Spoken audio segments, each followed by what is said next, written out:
Hey everybody, what's going on? It's Riley back here with another review, and I'm a little bit late on this review. I'm a week late here to review Jeremy Saulnier's new film, Hold the Dark, which came out on Netflix a week ago, but it's one I've been really looking forward to as I'm a big fan of Jeremy Saulnier. So let's get right into this one. Of course, Jeremy Saulnier, if you're not familiar with his work, he directed the two great films like Blue Ruin and Green Room. If you have not seen those films, definitely go check those ones out. Again, the Blue Ruin is probably my favorite of those two. And so he's back on behind the camera to direct this film, Hold the Dark, which stars Jeffrey Wright, Riley Keough, whatever her name is, Alexander Skarsgård, as well as James Badge Dale. And the movie centers around Russell Core, played by Jeffrey Wright, who you know from things like Westworld. He's also been in the Daniel Craig Bond films.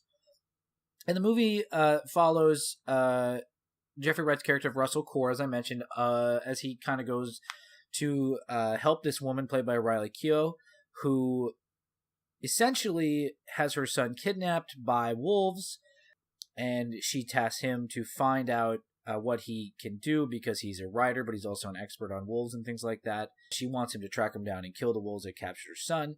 Meanwhile, her husband, Vernon, is over in, I believe it's Afghanistan, fighting in the war, but he returns home during the film to kind of, aid and help things. And I got to admit, I'm a little underwhelmed with this film. I was really looking forward to it. I don't think it's Jeremy Saulnier's best work. However, the film is shot very, very brilliantly, actually.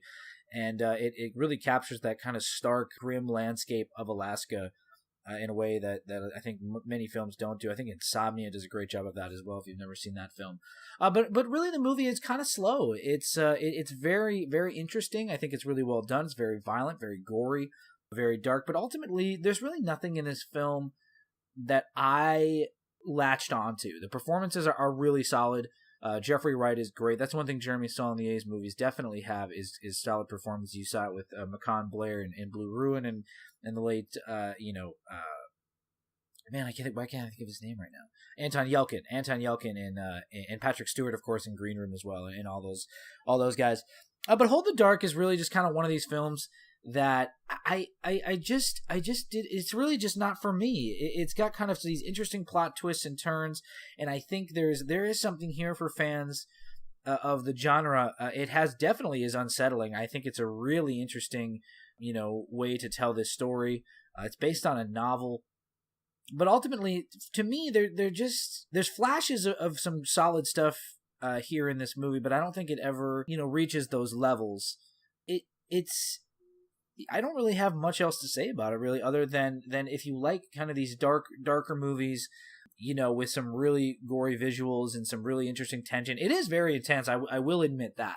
It was very intense. I was on the edge of my seat for a lot of this movie, and I definitely will end up recommending this film to those who watch it, just because it is on Netflix, and most people have, a lot of people subscribe to Netflix. So I don't think it's something you need to really, kind of rush home or plan your night around seeing. But if you've got some time and you're interested in kind of one of these dark thrillers, it's crafted very well, and it's just one of those films that I just think ultimately, it just lacks a little bit from as my laundry my washing machine going off in the background there, that's great.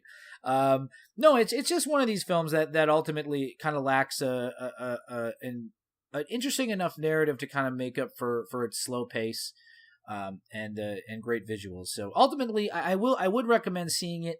However, it's not something that I think once you hear this review, you really need to go out and see unless you're into that kind of film. So that's my very short, quick review of the Netflix film Hold the Dark.